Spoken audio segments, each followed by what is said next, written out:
بسم اللہ الرحمن الرحیم الحمد للہ رب العالمین والصلاة والسلام علی سید المرسلین وعلی آلہ وصحبہ اجمعین.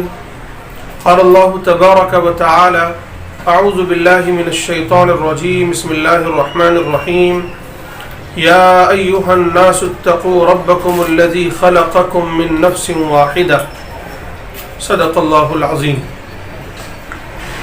محترم سامعین، آج ہمارے دعوتی دروس کے سلسلے کا دوسرا درس ہے جس کا عنوان ہے غیر قوم کون. یعنی ہمیں جن اقوام اور انسانوں میں کام کرنا ہے دعوتی، وہ ہمارے اپنے ہیں یا غیر. یہ ایک بڑا سوال ہے.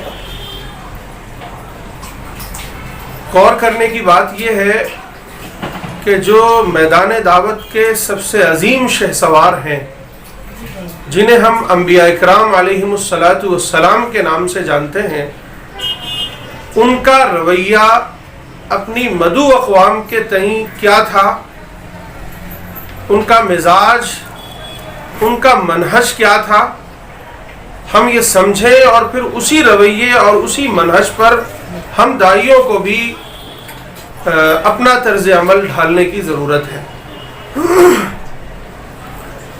پہلی چیز جو غور کیجئے آپ کہ تمام انبیاء اکرام علیہم السلام اپنی اقوام کے لیے حد درجے خیرخواہ اور محبت کرنے والے ہوتے تھے.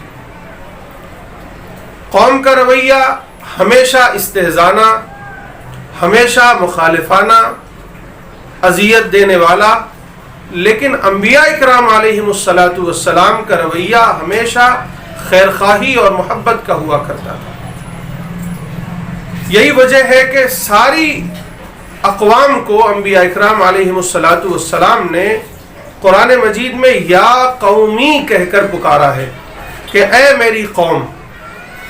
جبکہ آج ہمارا رویہ کیا ہے کہ ہم لوگ اپنی مدعو اقوام کو اپنی قوم کہنا تو دور کی بات ہے، انہیں غیر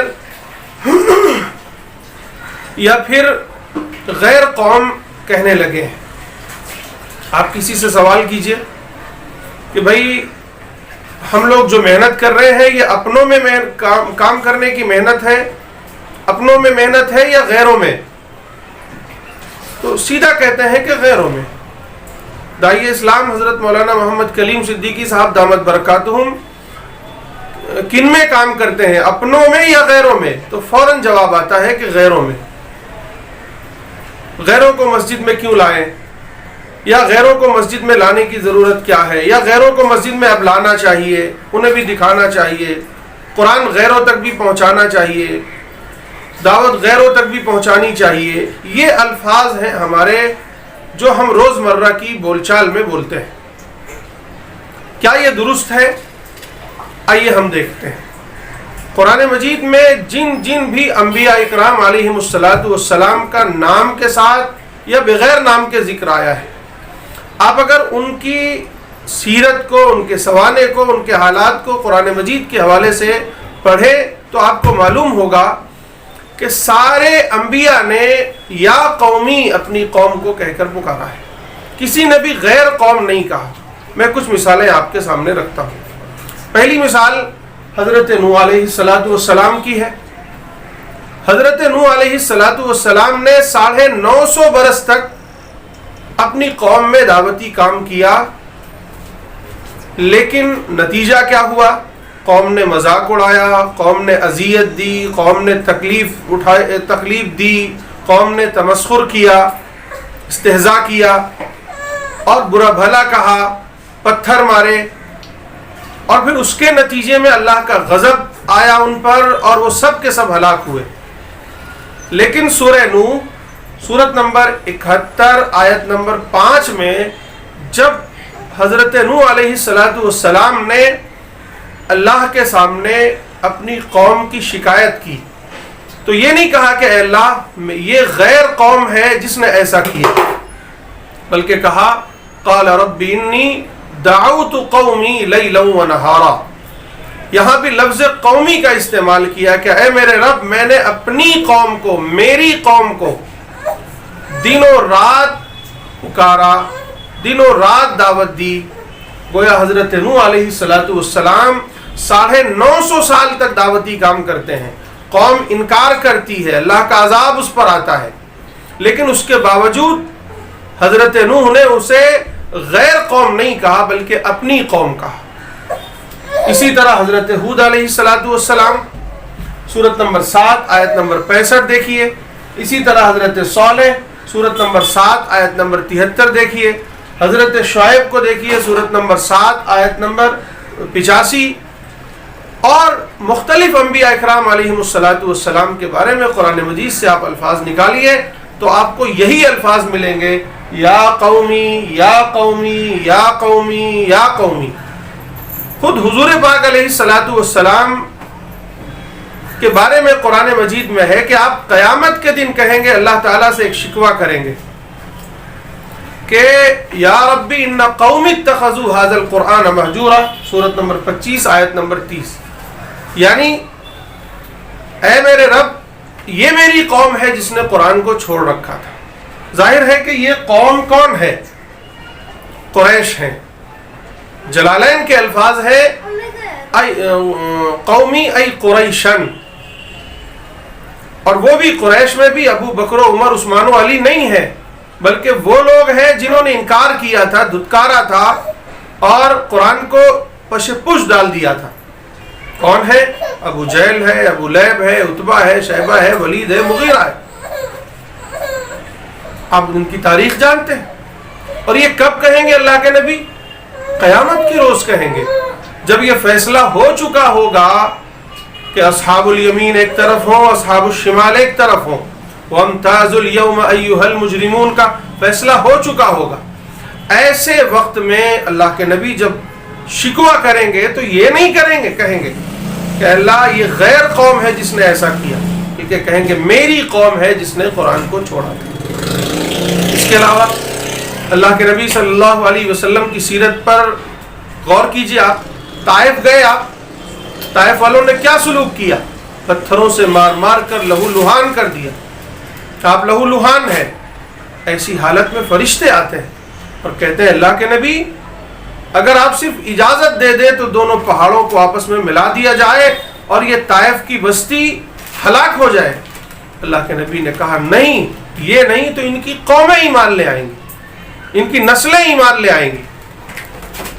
اب ذرا سوچئے، کیا نبی کی امید تھی، کیا نبی کا جذبہ تھا، کیا نبی کے اندر اپنی مدعو کے لیے خیر خواہی تھی، ان کی نسلوں تک کے لیے خیر خواہی تھی۔ اور پھر یہ محسوس ہوا آپ کو کہ اللہ تو میرا محتاج نہیں ہے، ہو سکتا ہے اللہ کا عذاب آ جائے، تو فوراً دستے دعا اٹھایا اور کہا اللہم اہدی قومی فانہم لا یعلمون، اے اللہ میری قوم کو ہدایت دے دے، یہ لوگ جانتے نہیں۔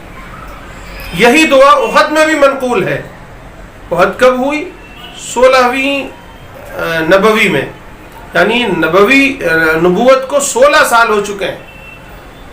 16 سال کے بعد ایک قوم آپ جسے آپ دعوت دے چکے ہیں 16 سالوں تک، وہ آ کر آپ سے لڑتی ہے، آپ کے 70 کے قریب صحابہ کو شہید کرتی ہے، آپ کے محبوب چچا کو شہید کرتی ہے، آپ کے دندان مبارک کو شہید کرتی ہے، آپ وہاں بھی لہو لہان ہوتے ہیں۔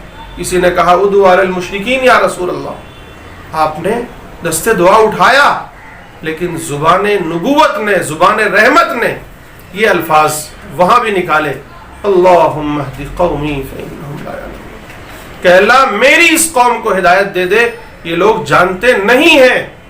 کنہیں کہا جا رہا ہے کہ جانتے نہیں ہیں؟ جنہیں 16 سال دعوت دی جا چکی ہے۔ تو معلوم کیا ہوا کہ نبیوں کا مزاج یہ نہیں ہے کہ اپنی مدعو قوم کو غیر کہا جائے، غیر سمجھا جائے، ان کے لیے دلوں میں نفرت ہو، ان کے لیے دلوں میں غیریت ہو، بلکہ نبوی مزاج، انبیاء کا مزاج، انبیاء کا منہج، ان کا طریقہ کار یہ ہے کہ وہ اپنی مدعو قوم کو اپنی قوم سمجھتے ہیں، ان کے لیے دلوں میں اپنائیت اور محبت ہوتی ہے۔ خیر خواہی کا آخری درجہ ہو جو بھی ہو سکتا ہے، وہ آخری درجے کی خیر خواہی بھی انبیاء کی دلوں میں موجود ہوتی ہے۔ لیکن آج ہمارا مزاج کیا ہے؟ ذرا غور کیجئے. ان انبیاء جن کا میں نے ذکر کیا ہے، ان انبیاء کی شان کے مطابق ہم نے اپنی ہندوستانی مدعو قوم کے لیے کیا ایک دن بھی دعوتی کام کیا ہے؟ نہیں کیا ہے. اس کے باوجود ہم کیا کہتے ہیں؟ یہ غیر ہے، غیر ہے، غیر قوم ہے. نہیں میرے بھائیوں، یہ ہمارے مدعو قوم ہے، ہمارا ان سے بڑا گہرا رشتہ ہے. قرآن مجید یہ رشتہ واضح کرتا ہے. مثلا میں آپ کے سامنے پیش کرتا ہوں سورت نمبر 49 آیت نمبر 13، سورت نمبر 4 آیت نمبر 1. سورہ حجرات میں ہے، یا ایھا الناس انا خلقناکم من ذکر و انثی، اے تمام انسانوں ہم نے تم سب کو ایک مرد اور ایک عورت سے پیدا کیا ہے. اب ذرا غور کیجئے، ایک مرد و عورت سے پیدا ہونے والے کیا غیر ہوتے ہیں یا اپنے ہوتے ہیں؟ دوسری آیت پر غور کیجئے، سورہ نساء میں ہے، یا ایھا الناس اتقوا ربکم الذی خلقکم من نفس واحدہ، اے تمام انسانوں اپنے اس رب سے ڈرو جس نے تمہیں ایک نفس سے، ایک جان سے پیدا کیا. یعنی ہمارا رشتہ تو یہ ہے کہ ہم ایک باپ سے، ایک ماں باپ سے پیدا کیے ہیں. ہمارا یہ رشتہ ہے. اللہ کے نبی صلی اللہ علیہ وسلم نے حجۃ الوداع کے موقع پر اعلان فرمایا تھا، یا ایھا الناس ان ربکم واحد، اے تمام انسانوں تمہارا رب ایک ہے، وَإِنَّ أَبَاكُمْ واحد، تمہارا باپ ایک ہے. کلکم من آدم و آدم من تراب، تم سب آدم سے ہو اور آدم مٹی سے ہے، یاد رکھنا. اور وہ ساری تفصیلات آپ پڑھیے پھر. جبکہ آپ کو معلوم ہے کہ سامنے سب مسلمان تھے، لیکن آپ نے مخاطب کیا یا ایھا الناس، اے تمام انسانوں. وہ آپ کو یہ احساس تھا کہ میں تو رحمت للعالمین ہوں، میں رحمت للمسلمین نہیں ہوں، اس لیے میرا پیغام ساری انسانیت تک جانا چاہیے اور قیامت تک ایک ایک فرد تک جانا چاہیے. اسی طریقے سے ابو داؤد کی ایک روایت ہے، اللہ کے نبی صلی اللہ علیہ وسلم فرماتے ہیں، انا شہید انا شہید انا شہید، 3 مرتبہ فرمایا کہ میں گواہ ہوں، میں گواہ ہوں، میں گواہ ہوں. کیا؟ العباد کلہم اخوہ، کہ یہ سارے بندے آپس میں بھائی بھائی ہیں. الخلق عیال اللہ، یہ ساری مخلوق اللہ کا کنبہ ہے. جب ساری مخلوق اللہ کا کنبہ ہے تو آپس میں رشتہ کیا ہے؟ یہ سب آپس میں بھائی بھائی ہیں. یہ ہمارا رشتہ ہے جو قرآن ہمیں بتاتا ہے. میرے بھائیوں، اس درس کا مقصد اور اس درس کا خلاصہ یہ ہے کہ ہم جن اقوام و ملل میں یا جن مذاہب کے ماننے والے لوگوں میں دعوتی کام کرنے کا ارادہ کرتے ہیں، چاہے وہ یہود ہوں، نصارہ ہوں، ہندو بھائی ہوں، سکھ ہوں، جینی ہوں، پارسی ہوں، ناستک ہوں، وہ کوئی غیر نہیں ہے، وہ ہمارے اپنے ہیں، ہمارے اپنے خونی رشتے کے بھائی ہیں. ہمارا 4 رشتہ ہے ان کے ساتھ. نمبر 1 وہ ہمارے رب کے بندے ہیں. نمبر 2 وہ ہمارے نبی کے امتی ہیں.